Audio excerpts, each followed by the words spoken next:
Place à la politique, aux législatives avec vous, Gérard Fourgeau. Bonsoir. Bonsoir, et je ne suis pas seul, bien sûr. Il y a à mes côtés Philippe Godet du Dauphiné libéré, et puis bien sûr les deux candidats pour le deuxième tour de l'élection législative dans la 9e circonscription de l'Isère.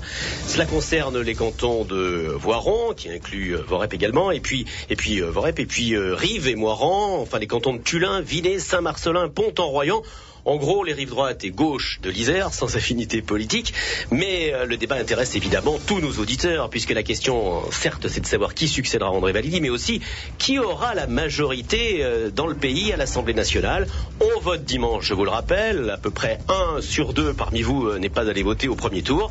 Et pour vous aider à choisir, si vous n'avez pas encore fait votre choix, eh bien, vous pouvez suivre nos deux candidats, Michel Bonneton, candidat d'Europe Écologie Les Verts, soutenu par le Parti Socialiste, contre Julien Pollat, qui est le candidat de l'UMP, soutenu également par le Nouveau Centre. Je vous rappelle, avant de lancer le débat, les résultats du premier tour. Michel Bonneton, vous sortez en tête de ce premier tour avec environ 10% d'avance sur Julien Pollat, quel que soit le mode de calcul, pourrait-on dire.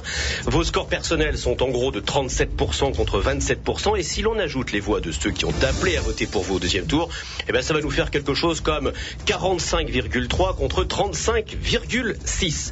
Vos portraits, pour mieux vous connaître, avec Philippe Godet, qui commence, allez, soyons galants, par Michel Bonneton. Michel Bonneton, bonsoir. Vous êtes professeur agrégé et honoraire de physique, sans jamais avoir abandonné l'exploitation de la ferme familiale. Conseillère municipale 13 années durant à Mélan. Vous êtes la candidate d'Europe Écologie Les Verts, auquel vous avez adhéré, et du Parti Socialiste. Julien Pollat, bonsoir. Vous avez 27 ans et vous êtes directeur de cabinet de la ville de Moirans. Secrétaire départemental de la Fédération de l'Isère de l'UMP, vous avez adhéré au RPR juste avant de participer à la création de la dite UMP. Michel Bonneton, peut-être une première question. Vous avez surpris tout le monde dimanche en faisant 37,20%. Si on ajoute les 8-13 du Front de gauche, c'est plié ou... Rien n'est jamais acquis.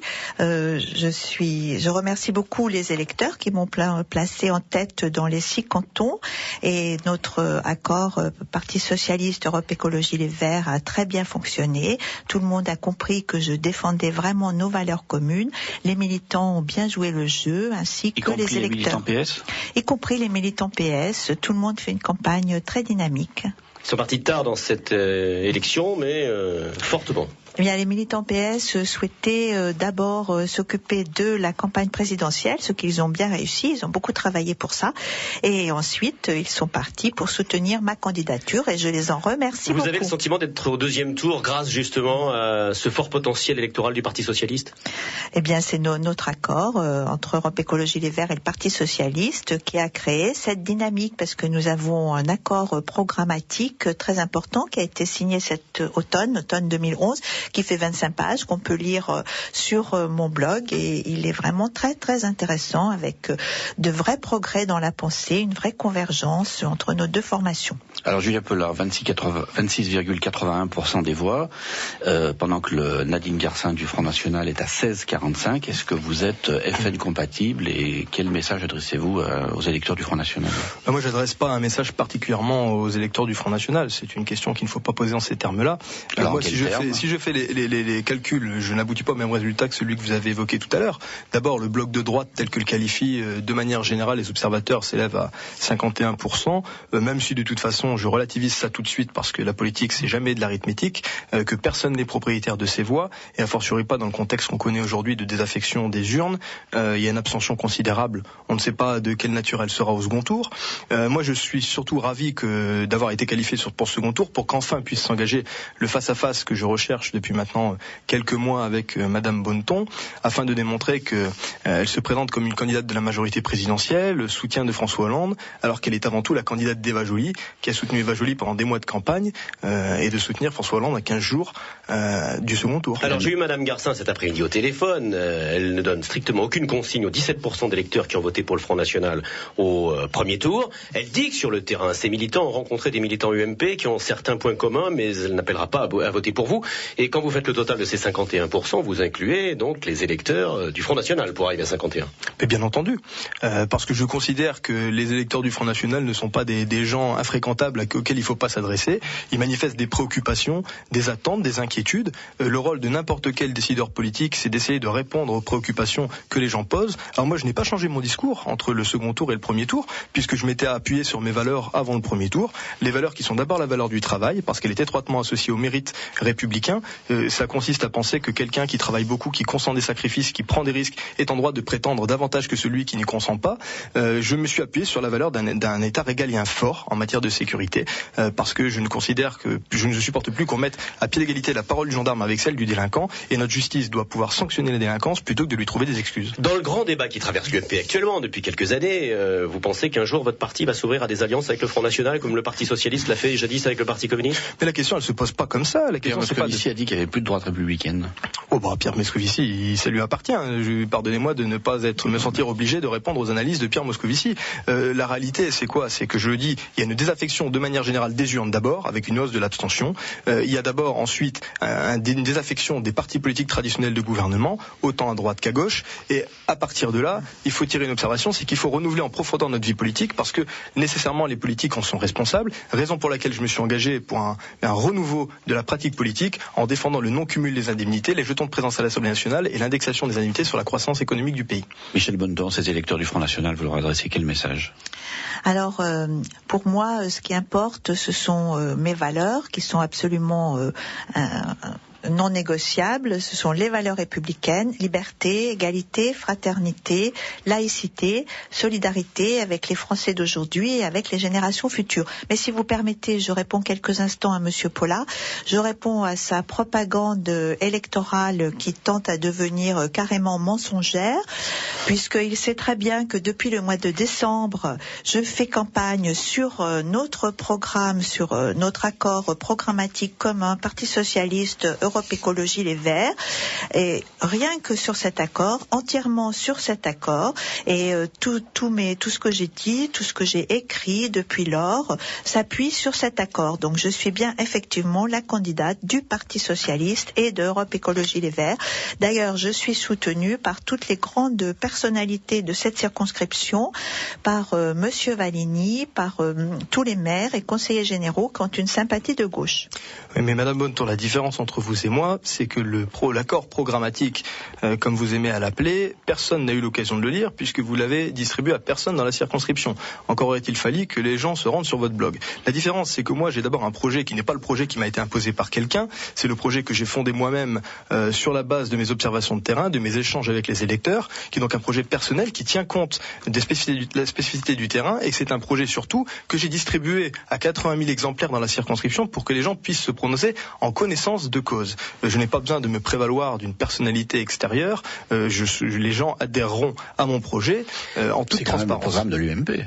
Ah, mais c'est en partie le programme de l'UMP, mais aménagé au prix de mes convictions personnelles. Je vous ai exposé tout à l'heure les jetons de présence à l'Assemblée nationale, le non-cumul des indemnités. Ça, c'est pas dans le projet de l'UMP, c'est quelque chose de personnel. Et puis surtout, j'ai enrichi ce projet des observations de terrain. Moi, je suis pour l'hôpital de Voiron, pour l'échangeur de Montpellier. On va en parler dans un moment. Attaquer Michel Bonneton sur le fait, elle est écologiste, elle n'est pas socialiste. Est-ce que c'est pas une bataille d'arrière-garde, sachant qu'elle a rallié les voix socialistes? Non, mais d'abord, elle a rallié les voix socialistes sur l'échiquier politique. Nul ne sait qui a voté comment dans les urnes. C'est quand même le principe d'une élection. Ça, c'est un constat un peu rapide.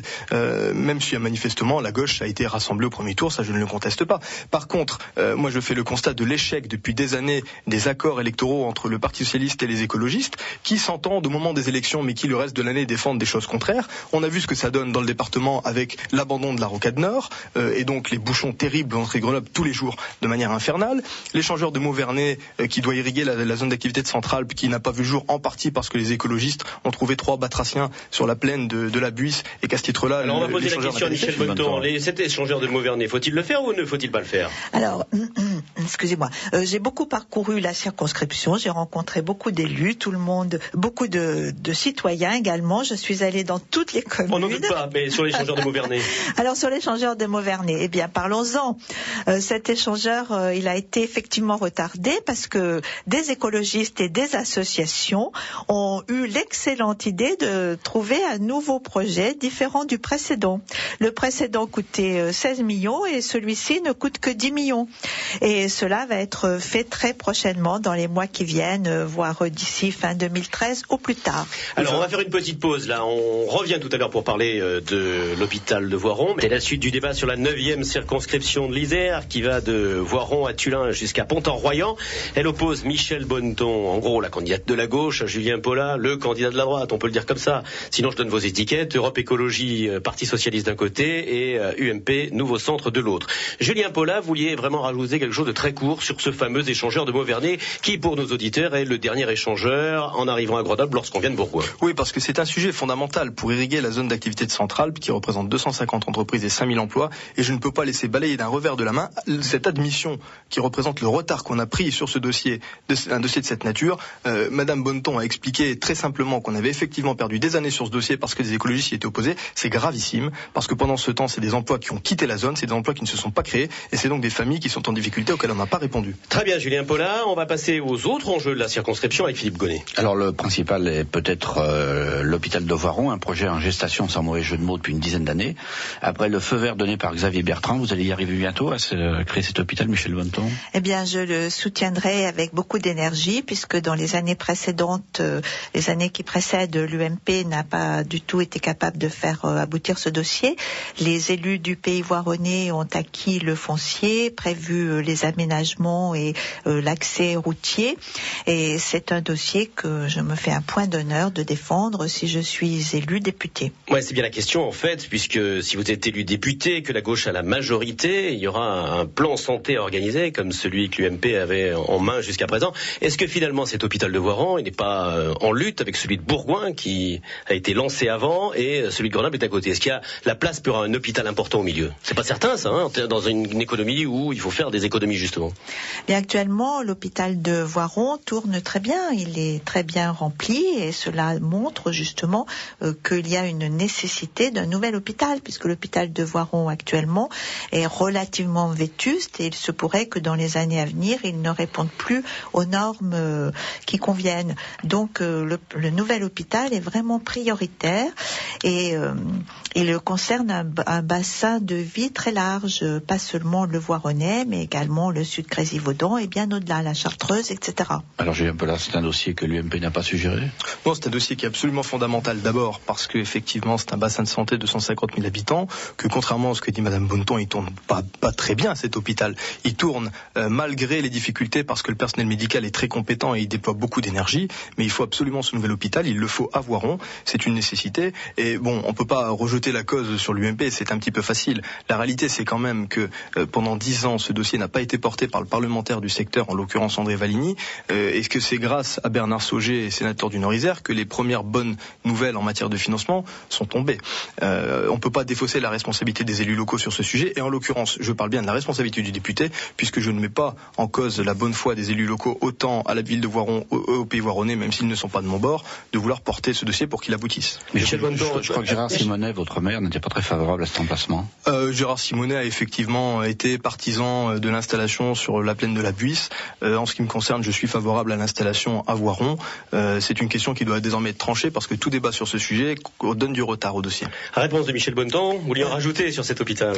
Monsieur Bernard Sauger, effectivement, a apporté la bonne nouvelle au début du printemps que le principe de l'hôpital était plutôt acté, mais sans aucun plan de financement. Ensuite, la secrétaire d'État en charge du dossier, lorsqu'elle est venue ensuite, a dit que ce projet n'était pas prioritaire. Enfin, l'hôpital de Voiron, écoutez, aujourd'hui, c'est une nécessité au regard du territoire. N'importe quel député qui se battra pour lui avec de l'énergie arrivera à lui faire voir le jour. Et pardonnez-moi d'avoir la faiblesse de penser qu'en matière d'énergie pour défendre un dossier, je suis relativement avantagé par rapport à Madame Bonneton. Alors, Madame Bonneton, vous répondrez si vous voulez, mais une autre question très importante, c'est celle des transports qui démarquent les écologistes par rapport aux autres partenaires de la vie publique. Il y a des problèmes de transport actuellement. Sur quoi vous voulez miser, vous, dans la politique nationale, puisqu'il s'agit s'agit quand même d'élire un député qui va représenter l'ensemble du pays et définir la ligne du pays, pas seulement du pays voironnais. Oui, tout à fait. L'impact national est très important. Eh bien, nous souhaitons défendre prioritairement les transports collectifs, c'est-à-dire les transports par voie ferrée et autres, et également le covoiturage, les systèmes de rabattement sur les gares, par exemple, les modes doux de déplacement. Oui. Et sur justement le désenclavement de la liaison entre Voiron et Grenoble, là, c'est quand même quelque chose actuellement de catastrophique, quoi. Vous proposez quoi, vous, puisque Julien Paulin en parlera tout à l'heure, il mise sur la voiture, c'est pas votre cas, vous ?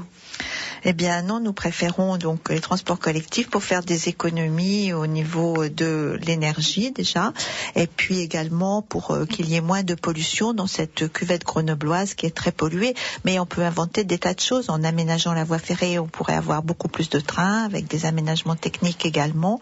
Et puis on peut aussi aménager les horaires, faire du télétravail. Il y a beaucoup de solutions qui peuvent être mises en œuvre. Julien Peulin, sur cette question et plus globalement le pays voironnais doit-il rejoindre le pôle métropolitain grenoblois? En matière de transport d'abord, les dossiers essentiels du territoire ont été prisonniers des accords entre les écologistes et le Parti socialiste depuis maintenant 10 ans, pas seulement sur les aspects routiers. Le liaison ferroviaire Lyon-Turin, qui permettrait quand même de résoudre une bonne problème des camions sur les routes, il est bloqué aussi parce que les écologistes s'y opposent. Raison pour laquelle je souhaite que notre territoire ne soit pas prisonnier d'une alliance contre nature et simplement à visée électorale pour avoir un groupe parlementaire entre les écologistes et les socialistes. Pour le reste, votre question qui relève du rayonnement du territoire, je ne souhaite pas que le pays voironnais devienne la banlieue dortoir de l'agglomération grenobloise. Le pays voironnais, vous êtes contre une région urbaine ? Non, on doit pouvoir penser certains problèmes à horizon de la région urbaine. C'est indispensable parce que une des manières essentielles de répondre aux problèmes de déplacement, ce sera de rapprocher les pôles de travail des pôles de résidence, de limiter les déplacements à la source. Et pour cela, il faut raisonner à l'échelle d'une aire urbaine. C'est indispensable. Mais le pays voironnais doit pouvoir demeurer maître de son destin. Il ne faut pas qu'il soit réduit au rang de la périphérie de l'agglomération grenobloise. Ce serait terrible. Michel Bonneton, quelle région urbaine pour le pôle métropolitain grenoblois et le pays voironnais? Eh bien, je crois qu'il doit y avoir des partenariats qui s'établissent entre les différents pôles urbains, et sans oublier les petites communes. D'ailleurs, je suis tout à fait favorable à l'existence des petites communes qui me permettent un dialogue de proximité. Mais là, je suis d'accord avec Monsieur Paulin, il est absolument indispensable que les emplois soient proches de l'habitat. Vous avez un point de convergence. Ah bon, en cherchant bien, on trouve. Ce débat entre Michel Bonneton, candidat de la gauche sur la 9e circonscription, et Julien Paulin, candidat de la droite et de l'UMP sur cette circonscription qui va en gros de Voiron à Saint-Marcellin et sur le point de s'achever. J'ai une question à vous poser quand même, Michel Bonneton. Si vous siégez à l'Assemblée nationale dans quelques temps, vous allez vous consacrer à quelle commission par exemple? Qu'est-ce qui vous intéresse? Ce qui m'intéresserait tout particulièrement, c'est la commission économie, parce que je pense que c'est absolument fondamental pour nos concitoyens d'avoir un emploi et de pouvoir en vivre correctement, décemment. Alors, on va conclure. Julien Paulin, pourquoi faut-il voter pour vous? Parce que notre circonscription a besoin d'un nouveau souffle. Elle a besoin qu'on lui apporte du renouveau, qu'elle renoue avec un député de proximité qui a de l'ambition pour le territoire avant d'avoir de l'ambition pour lui-même, qui a fait campagne sur des engagements clairs, comme je l'ai fait moi-même, en matière de valeur travail, de sécurité, de défense des activités agricoles aussi, et puis de renouvellement de notre manière de faire de la politique sur les mesures dont je vous parlais tout à l'heure, les jours de présence, le non-cumul des indemnités, et surtout notre circonscription ne doit pas devenir prisonnière d'un accord contre nature entre les écologistes ou les partis socialistes qui nous réduirait à la paralysie et qui ferait que notre circonscription n'aurait tout simplement pas voix au chapitre. Michel Bonneton, vous avez 2 minutes de retard, c'est vous qui concluez le débat. Eh bien moi je suis extrêmement démocrate, je crois beaucoup à la démocratie, au dialogue entre les gens, et je m'efforcerai, si je suis élue, de mettre en place des structures de dialogue entre les citoyens, entre les élus s'ils le souhaitent, entre les citoyens et les élus. Ça me paraît très très important, et cela c'est un signal fort que nous ont donné les électeurs aussi quand ils ont voté très très à droite. Par ailleurs, notre pays vit une crise très importante actuellement. La zone euro est menacée et il est vraiment indispensable qu'il y ait une cohérence politique aussi bien au niveau national qu'au niveau local, puisque en tant que député, je travaillerai avec Monsieur Valigny, président du Conseil général. On l'a bien compris que vous allez travailler avec lui. C'est la fin de ce débat. Il va falloir nous rendre l'antenne. Et oui, mais on peut pas aller au-delà parce qu'après, il y aura les informations. Merci en tout cas à vous deux, Michel Bonneton et Julien Paulade.